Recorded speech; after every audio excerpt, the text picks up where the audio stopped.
Bonjour à tous et soyez les bienvenus dans ce 8ème tutoriel dédié au jeu World of Tanks. Après avoir étudié les classes des chars légers, des chars moyens et des chars lourds, nous allons aujourd'hui jeter notre dévolu sur les chasseurs de chars et leur gameplay fait d'une alternance d'attentes à l'affût et de frappes éclairs. Éteignez-moi ce feu de camp, rangez cette tente, allons ensemble tordre le cou aux idées reçues sur cette classe de véhicule.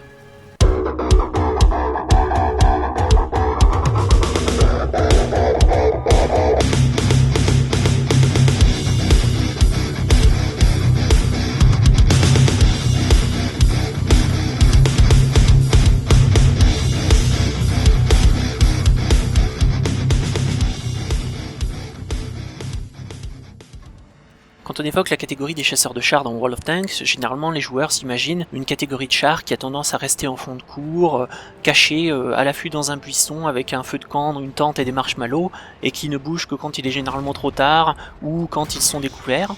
C'est pas toujours le cas, il y a plusieurs réalités en ce qui concerne les chasseurs de chars dans le jeu.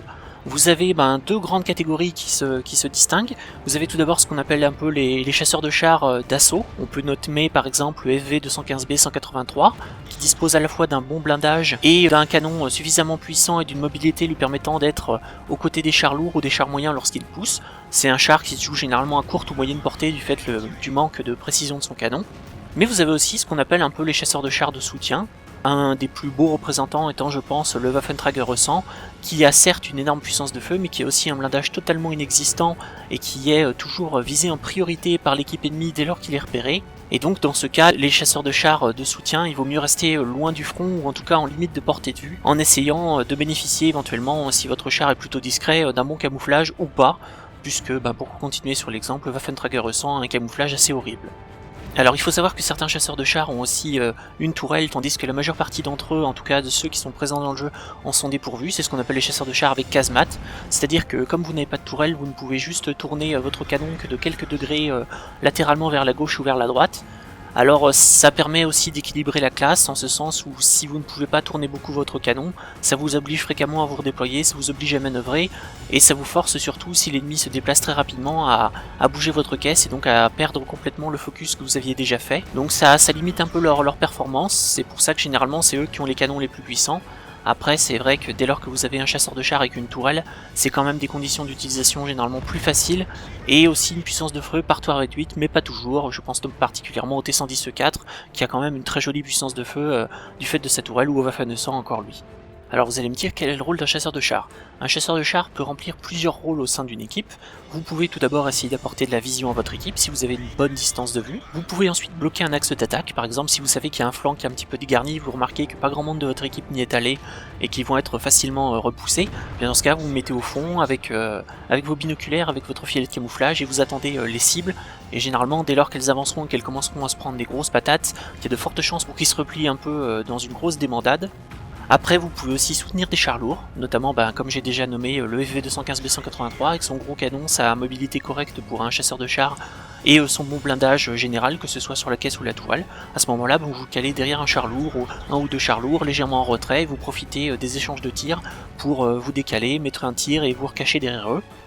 Pour les chasseurs de chars de soutien, la majeure partie du temps vous serez dans un buisson à longue distance du front avec des binoculaires à l'affût en train d'attendre une cible. Alors faites attention que l'ennemi passe par là, parce que si jamais vous vous déployez sur une position et que finalement au bout de 5 minutes de jeu toujours personne n'est passé à cet endroit là, c'est que vous aviez mal anticipé et que vous aviez peut-être aussi mal lu le déploiement de l'équipe adverse. Gardez vraiment un œil sur la minimap. Dès que vous voyez que la majeure partie de l'équipe ennemie a été repérée, posez-vous la question: est-ce que je vais être utile à cet endroit là? Est-ce que je vais servir à quelque chose? Est-ce qu'il y a des ennemis qui arrivent? Est-ce que je vais avoir des cibles? Si jamais toutes ces questions, les réponses sont négatives, à ce moment-là il est utile de se redéployer, que ce soit pour aller sur le flanc où vous êtes les plus faibles pour aider à défendre, ou au contraire pour aller sur le flanc où votre équipe est la plus forte pour les aider à pousser et à emporter la décision à cet endroit-là.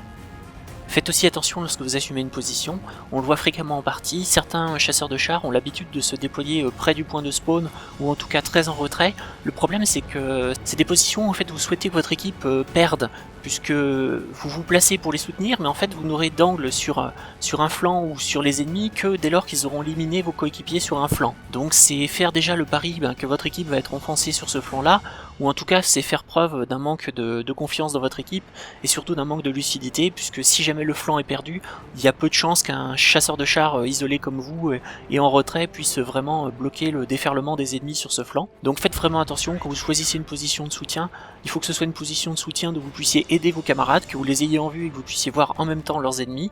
Et il faut aussi que ce soit une position où vous ayez un angle de tir à la fois sur vos alliés et aussi sur les ennemis si jamais vos alliés poussent et qu'ils passent par exemple un angle.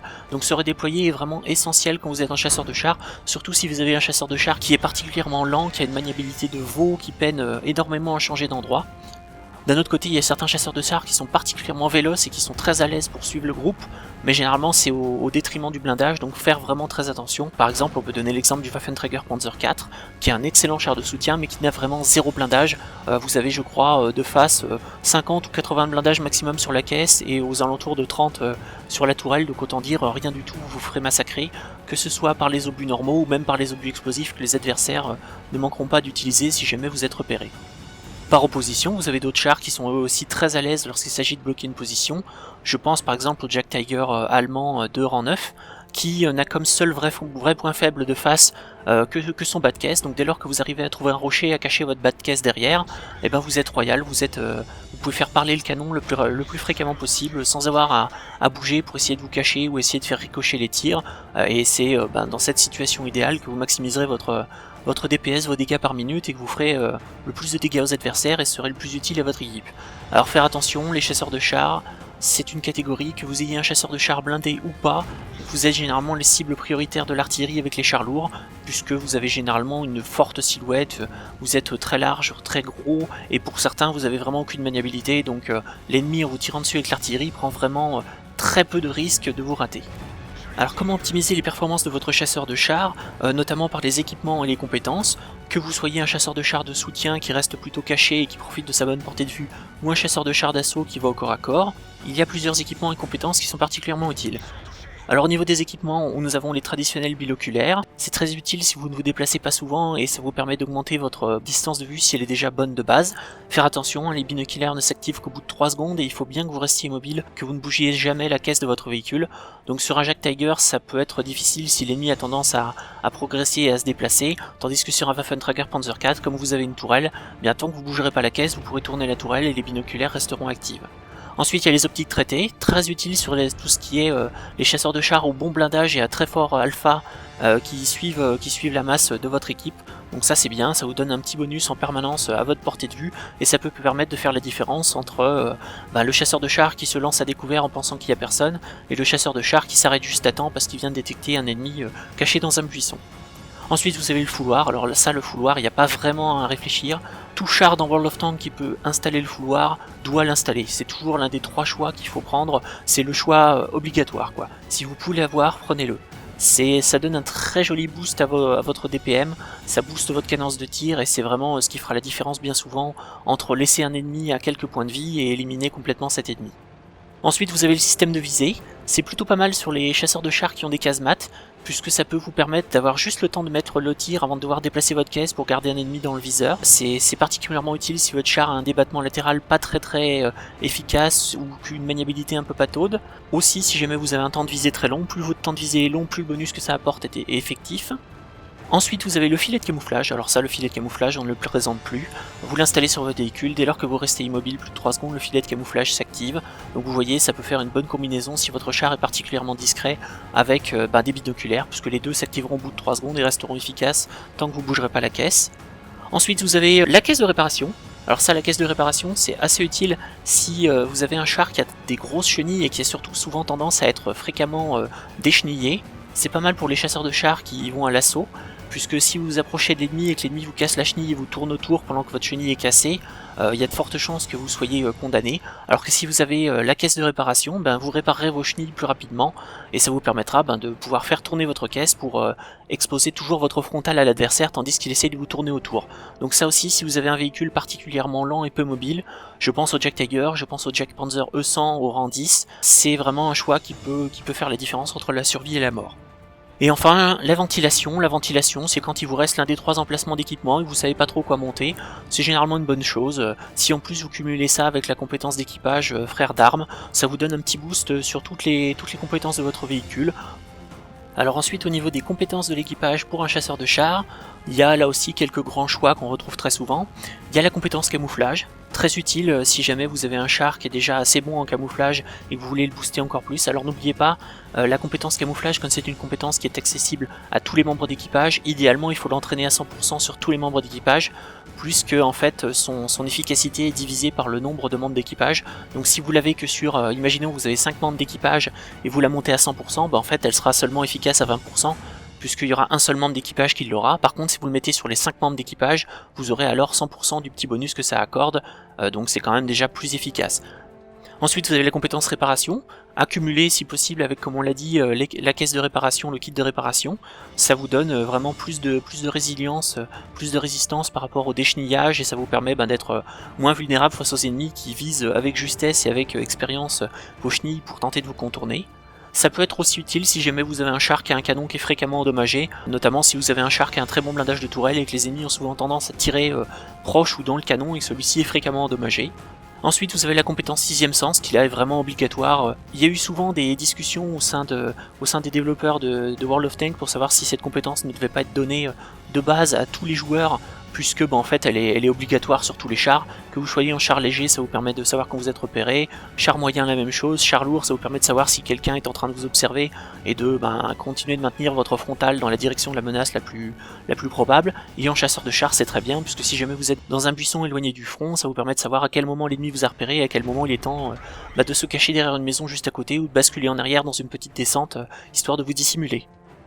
Ensuite, la compétence râtelier sécurisé, très utile si jamais vous perdez votre amorac, votre rack à munitions dès les premiers tirs que vous recevez. Il y a certains chars comme ça qui sont particulièrement vulnérables et qui ont tendance à toujours perdre leur râtelier à munitions dès les premiers tirs, et c'est vraiment une plaie. Alors la compétence râtelier sécurisé ne vous protégera pas totalement contre ces résultats de dégâts de modules, mais ça peut sérieusement aider et ça peut sérieusement limiter le nombre de fois où vous serez endommagé, en tout cas sur ce point-là. Et enfin il y a la compétence maintenance préventive qui est assez sympathique. Par exemple si vous avez un char qui prend fréquemment feu, ou un char qui a tendance à être fréquemment contourné par les ennemis, qui vise ensuite votre moteur pour essayer de vous mettre en feu, maintenance préventive permettra de réduire les risques d'incendie quand vous êtes touché à cet endroit-là.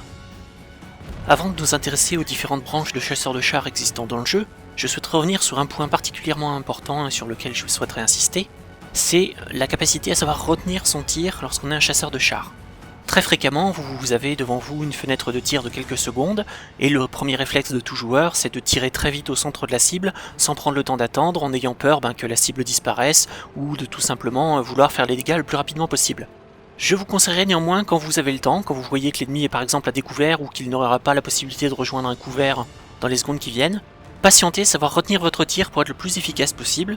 Alors pourquoi? Parce que si vous avez quelques secondes devant vous déjà, plutôt que de tirer au milieu de la cible, essayez peut-être de lui faire des dégâts et de le décheniller en tapant le premier galet ou le dernier galet de ses chenilles. Vous pouvez ensuite attendre un tout petit peu, notamment parce qu'il y a de fortes chances que votre adversaire, si jamais il est en train de se déplacer, peut-être que son 6ème sens s'allumera et qu'il tournera sur lui-même, ou alors peut-être qu'il apercevra des ennemis sur sa minimap et changera son orientation, auquel cas il vous révélera peut-être tout simplement ses flancs ou son blindage arrière. Un autre avantage d'attendre avant de tirer, ça pourrait être aussi le fait que comme l'ennemi se rapproche de vous, la distance étant moindre, vous aurez moins de difficultés à pénétrer son blindage et vous pourrez plus facilement viser des points intéressants, que ce soit ses points faibles ou les flancs ou l'arrière. Même chose, si jamais vous remarquez que votre ennemi est en train de s'éloigner et que vous n'êtes pas pressé pour mettre le tir, vous pouvez attendre aussi quelques secondes, par exemple tout simplement pour tirer en attendant qu'il soit le plus loin possible de façon à ne pas être révélé au moment de votre tir, ce qui évitera que votre position n'apparaisse sur la minimap et que vous ne soyez repéré. Dernière astuce, si jamais vous êtes plusieurs chars à avoir une ligne de vue sur ce même véhicule qui traverse devant vous, vous pouvez éventuellement aussi attendre que vos adversaires ouvrent le feu sur lui, ça occupera son attention et ça vous permettra vous pendant ce temps de tirer, quand bien même vous êtes révélé sur son radar ou il vous apercevra, il y a de fortes chances qu'il soit trop occupé pour pouvoir riposter sur vous-même. Faisons maintenant un petit tour rapide au niveau des différentes branches de chasseurs de chars disponibles dans le jeu actuellement. Alors en ce qui concerne la nation tchèque, la nation japonaise et la nation chinoise, ça va être très rapidement fait puisque ces 3 nations n'ont pas encore bénéficié de branches de chasseurs de chars, elles n'ont pas été encore suffisamment développées pour ça, et je ne sais pas si pour ces 3 nations il y a suffisamment de candidats pour construire une branche complète. Après, les nations les plus classiques, par exemple l'Union soviétique. Au niveau de l'Union soviétique, vous avez deux branches de chasseurs de chars, vous avez la branche de l'objet 268 et la branche de l'objet 263. Je conseillerais énormément la branche de l'objet 268, puisque tout simplement déjà les chars qui y mènent et qui y sont des choix assez solides, que ce soit le S800, le S852, l'objet 704, qui sont des chars tout à fait plaisants à jouer. L'autre branche qui mène, elle, à l'objet 263 est plus tendue à manipuler, à gérer. Il y a des chars assez particuliers au gameplay assez spécifique, je pense au S800M1 ou au S801 qui sont quand même pas faciles à appréhender pour un débutant. Vous avez ensuite, chez les Français, une branche classique de chasseurs de chars qui va jusqu'au rang 10 et qui se termine avec le Foch 155. Le problème, c'est qu'il y a des chars assez mauvais dans cette branche, je pense particulièrement au tier 4 et au tier 6. Le tier 5, le S35CA, est vraiment très sympa à jouer, dès lors que vous arrivez à gérer le tir à longue distance et à vous dissimuler suffisamment entre chaque tir, il y a vraiment moyen de faire des carnages. C'est vrai que la branche était assez jouée dans le temps, elle a quand même perdu de sa superbe. On voit plus très fréquemment des tiers 7, des tiers 8 et des tiers 9. Les AMX AC46, 48 et Foch apparaissent très rarement en jeu, vous les verrez très peu fréquemment en bataille aléatoire. Il n'y a que le tiers 10 qu'on voit de temps en temps, le Foch 155, même s'il a lui aussi perdu beaucoup de sa superbe, puisqu'il y a quelques mois, quelques années même, c'était un des chars les plus courus, et il a été méchamment nerfé depuis. Alors chez les Allemands, vous avez deux branches tout à fait différentes chez les chasseurs de chars. Vous avez la branche avec blindage et la branche sans blindage. La branche avec blindage, c'est la branche du Stug 3G par exemple, qui va jusqu'au Jack Panzer 100, avec des véhicules assez sympathiques, je pense le Stug 3G, le Jack Panther 2 ou le Ferdinand sont eux aussi des choix sympathiques. Le Jack Tiger est bien aussi. Faire attention, Jack Panzer 100, le tier 10 de la branche, nécessite quand même beaucoup d'expérience parce qu'il est très peu mobile, vous avez beaucoup de difficultés à tourner sur vous-même, vous êtes énorme, et dès lors que vous êtes flanqué, vous êtes quasiment cuit. L'autre branche, elle, a sacrifié le blindage pour la puissance de feu, avec des chars là aussi assez sympathiques à jouer. Faire attention, il y a un petit moment de mou au niveau du Sturer Emil, parce que le Sturer Emil est un peu le point faible de la branche. Vous avez un gros canon, mais il est assez difficile à jouer du fait d'une mobilité vraiment pas top. Et c'est à partir du rang 8 que vous avez vraiment des chars excellents, le Rheinmetall Borzig qui est un vrai bonheur au tier 8 et l'un des meilleurs chars de la branche que je vous conseille énormément, le Waffenpanzer 4 qui lui aussi est très sympa, et le Waffen 100 qui est un TD à barillet qui va sans doute être remplacé, en tout cas c'est en discussion dans les mois qui viennent par Wargaming puisqu'ils ne sont pas satisfaits de ce véhicule. Donc là aussi deux branches sympathiques. Pour un joueur débutant, je conseillerais peut-être plutôt la branche du Jack Panther, monter éventuellement jusqu'au tier 9, et une fois que vous avez un peu d'expérience, monter l'autre branche jusqu'au Waffenpanzer 4, voire Waffenpanzer 100 si jamais vous êtes particulièrement motivé. Chez les Britanniques, il y a deux branches de chasseurs de chars. Il y a la branche du FV215B 183 où on a plutôt majoritairement des véhicules assez lents mais avec des puissances de feu phénoménales et des bons blindages. Et vous avez la branche qui mène au FV4005 qui elle par contre est une branche beaucoup plus fragile avec néanmoins une mobilité supérieure. Dans la branche du FV4005, il y a certains véhicules qui sont très sympathiques. Je pense notamment au chariot-tir au tier 8 qui est vraiment très plaisant à jouer. Tandis que sur la branche du FV215B 183, il y a deux ou trois véhicules plutôt pas mal, la T7, le Tortoise, le FV215B 183 lui-même. Alors ce qu'il faut savoir c'est que le FV215B 183 a une puissance de feu absolument impressionnante, vous faites des tas et des tas de dégâts quand vous mettez un tir, mais après il est un peu difficile à gérer et peut-être pas à utiliser en tant que première branche, peut-être plutôt partir si jamais vous êtes des débutants sur des branches germaniques, soviétiques ou américaines qui seront quand même plus aisées à appréhender pour vos premiers contacts avec le jeu. Enfin, terminons avec la nation à la bannière étoilée. Là aussi, deux branches de chasseurs de chars, la branche du T110E3 et la branche du T110E4. Là, sans hésiter, si vous débutez dans le jeu, la branche du T110E4. Elle est beaucoup plus facile à prendre en main du fait déjà que ces chars ont des tourelles et que ce ne sont pas des chars extrêmement lents. Vous avez notamment des chars assez sympathiques dedans, je pense au L4, au T67 et au T30. Le T110E4 est lui aussi au rang 10 un char tout à fait sympathique. L'autre branche est quand même beaucoup plus difficile à appréhender. Par exemple au tier 8 et tier 9, le T28 et le T95 qui ont des maniabilités absolument horribles, qui sont des chars à casemate qui ne peuvent donc pas tourner beaucoup leurs canons. C'est des chars qui ont souvent tendance à arriver trop tard au combat, soit le reste de l'équipe aura éliminé les ennemis et vous ne servirez à rien, soit au contraire l'équipe adverse aura éliminé tous vos alliés et vous arriverez et vous devrez vous battre à 1 contre 5 ou 6. Donc vraiment pas une branche à prendre en premier, si vous débutez dans le jeu, surtout ne prenez pas la branche du T110E3. Si vous voulez absolument jouer la nation américaine, la branche du T110E4 est beaucoup plus recommandée et celle que je vous conseillerais quand même est plus aisée à prendre en main. Je vous propose maintenant de terminer par un petit replay commenté afin de voir un chasseur de chars en action. En avant. Nous voici donc sur la map Karelia, dans le mode assaut. Alors le mode assaut a ce site particulier qu'une des équipes doit essayer de capturer le drapeau adverse et l'autre équipe doit le défendre. Il n'y a pas deux drapeaux comme c'est généralement le cas dans les parties normales en bataille aléatoire. Nous suivons ici un joueur qui commande d'un chasseur de chars allemand de rang 7, le E25. Alors il faut savoir que le E25 a été retiré de la vente parce qu'il avait été trouvé beaucoup trop puissant par les développeurs et qu'il n'est donc plus disponible à la vente maintenant. Peut-être reviendra-t-il pour des occasions spécifiques, je ne sais pas, je ne saurais pas le prévoir. Alors au niveau du E25, c'est un chasseur de chars très fragile, très peu de blindage. Une excellente maniabilité et mobilité, il est capable d'atteindre des très hautes vitesses, il tourne très bien sur lui-même, il est très bien. Et un canon, alors un canon qui est un peu comme une piqûre de frelon, puisque ça fait pas très mal, mais ça tire extrêmement fréquemment, il a vraiment une très bonne cadence de tir. Alors pour l'instant, ce pauvre Super Pershing qui a été pris à découvert, il utilise la munition standard, on voit bien qu'il essaye à chaque fois de lui faire des dégâts à la chenille, en visant le premier galet, c'est-à-dire le galet tout en avant de la chenille pour essayer de l'immobiliser. Pour l'instant, il n'a pas réussi. T26E4 qui gère bien la menace en reculant et en zigzagant afin d'éviter de montrer trop ses flancs ou trop son bas de caisse non anglais. Comme vous pouvez le voir sur la minimap, il a aussi une très bonne distance de vue, le 25. Il voit très loin, notamment il peut servir à repérer les adversaires pour ses coéquipiers, puisqu'à côté de lui il a des coéquipiers tels un STA2 et un T3485.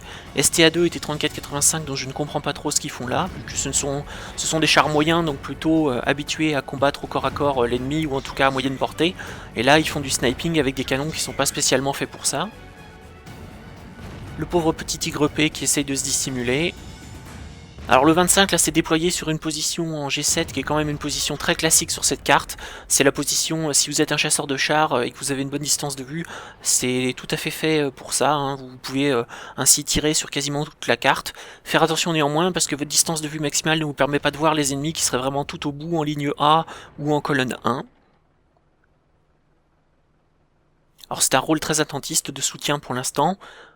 Ça devrait rapidement se décanter, puisque pour l'instant, bon, aucune des deux équipes n'a pris l'avantage. On peut voir que l'équipe verte a fait un kill et l'équipe rouge seulement... Enfin, que l'équipe verte a perdu un véhicule et que l'équipe rouge en a perdu 2. 112, pas d'angle. Peut-être un angle sur l'IS s'il s'avance un petit peu plus. Ah, un Black Prince qui commet l'erreur de traverser. Ah, c'est dommage pour ce Black Prince, parce qu'il aurait quand même dû se rendre compte que son collègue... T26E4 avait trépassé en faisant la même chose et lui il tente la même stratégie et ça risque de se finir de la même façon. Bon, on voit le blindage de côté du Black Prince qui arrête quand même quelques tirs, mais là il est vraiment dans une position intenable. Le 25 qui continue de viser le dernier galet afin éventuellement de lui faire les dégâts et de l'immobiliser. Bon, pour l'instant c'est calme. Petit Léopard. Léopard qui est un char de scouting, c'est pas mal s'il arrive à l'éliminer.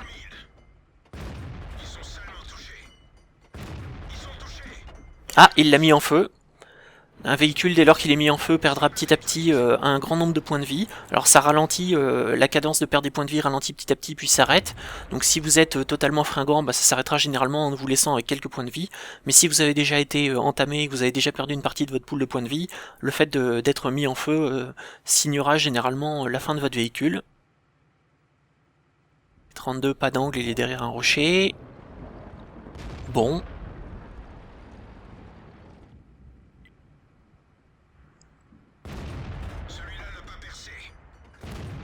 Ah, le 112, ça risque d'être difficile vu la façon dont il était anglais. Ah, pas d'angle non plus, malheureusement. Trop d'éléments de décor. En plus, il y a tous ses collègues autour qui sont en train de les encercler. Il va peut-être être temps de se redéployer.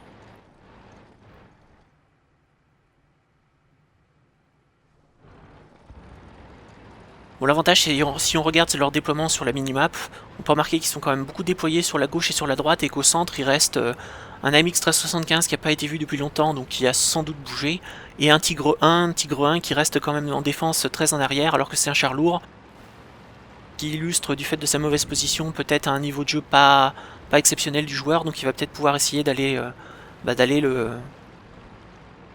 le dépasser au niveau du gameplay et de la technique. C'est vrai que ses camarades sur le flanc droit en A9, A0 ont été un petit peu étriés par les adversaires et qui sont quand même plus très frais, donc s'il peut leur apporter un soutien, ce sera tout à fait bienvenu. Toujours en profitant de son bon camouflage en E25, de sa bonne distance de vue, il va pouvoir tirer sans trop prendre de risques. Sachant qu'il se met bien à côté d'un rocher, comme ça si jamais il est repéré, il pourra tout de suite reculer derrière le rocher et ne plus être vulnérable. Ah. Oh, en plus il a eu la chance de lui faire la chenille. Voilà. Gentiment, petit à petit, il lui grignote ses points de vie. Oh, il l'a remis en feu, il l'a mis 2 fois en feu au cours de sa rafale. Bon, par contre, maintenant, il n'a plus de munitions standard, il est obligé de jouer à la munition APCR. Il en a peut-être emporté un peu pas assez des munitions normales, je trouve. Emmener autant d'APCR, c'est vrai que ça peut être utile si vous tombez contre des chars particulièrement blindés, mais comme le 25 est un chasseur de chars plutôt mobile, il vous est assez facile d'attaquer les ennemis par les flancs et donc de ne pas avoir besoin de la munition premium. Donc le flanc droit a été nettoyé, que ce soit des présences alliées ou ennemies. En ennemi, il doit juste rester un AMX 1375 peut-être. Il va aller faire un petit tour au centre de la carte, faire attention que le 1375 ne soit pas revenu. Ah bah le 1375 est totalement de l'autre côté de la map maintenant. Petit tigre.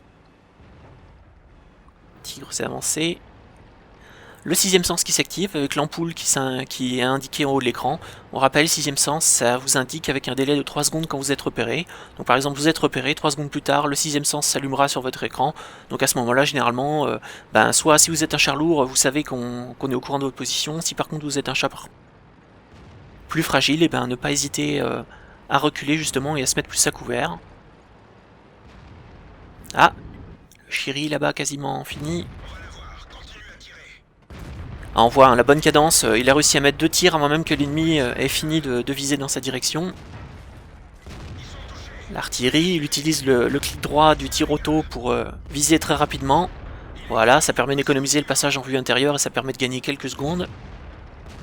Le Tigre 1, allez, terminé. En plus, le Tigre 1 est occupé face à un autre ennemi, donc il va pas du tout lui prêter attention. Voilà. Oh, il l'avait remis en feu de nouveau, hein. C'est ce qui arrive fréquemment quand vous tirez dans le moteur des ennemis. Le KV4. KV4, faire attention, parce que même à la PCR, ça a quand même un bon blindage. Bon, il arrive par derrière, donc ça devrait pas être trop difficile.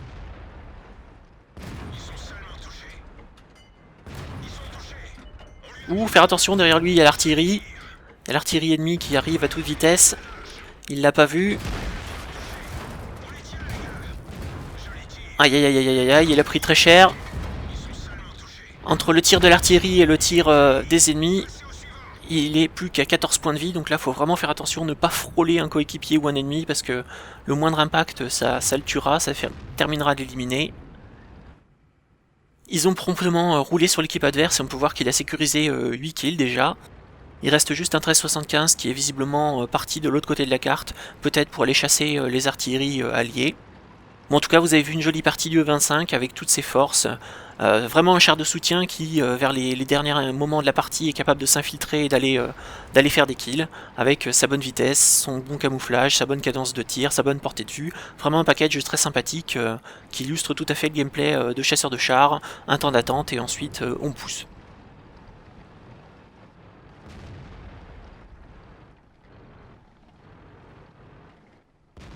Allez, ils vont capturer la base gentiment. Ils sont 2 dans le cercle de capture. Il reste juste le 1375. Ah ben, l'artillerie a éliminé le 1375. Partie terminée. Jolie petite partie, 15-7, joli résultat. Nous en avons ici terminé avec la catégorie des chasseurs de chars dans World of Tanks. Je vous donne rendez-vous la semaine prochaine pour la classe tant décriée, la classe des artilleries. A très bientôt.